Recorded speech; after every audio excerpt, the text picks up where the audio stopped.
করতে হচ্ছে। আর এইদিকে বসার সব সিট টিটগুলো আছে।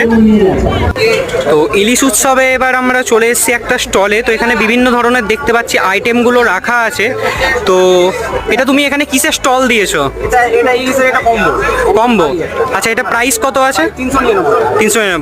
তো এখানে কি কি আছে একটা একটা করে দেখিয়ে দাও। কেশর ইলিশ আছে, আচ্ছা, তারপরে? শাক ইলিশ, আচ্ছা এটা তেঁতুল ইলিশ, আচ্ছা, চাটনি বলা যাবে, এটা ঝুরি আলু ভাজা, আচ্ছা, ভাত, ভাত, বেগুন ইলিশ, বেগুন ইলিশ, ডাল।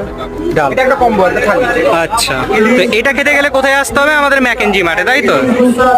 তো এখানে আছে আমাদের ইলিশ বিরিয়ানি। তো দাদা আমাদের ইলিশ বিরিয়ানিটা দেখাচ্ছে। এই যে ইলিশগুলো পিস দেখলে, এবার রাইসটা দেখাবে দাদা। একটু একটু রাইসটা দেখাও এবার। তো দেখো রাইসগুলো কি সুন্দর ঝুরঝুরে আমার বিরিয়ানির। আর কাজু কিশমিশ দেখতে পাচ্ছি, আর সুন্দর বিরিয়ানির একটা অ্যারোমা আসছে।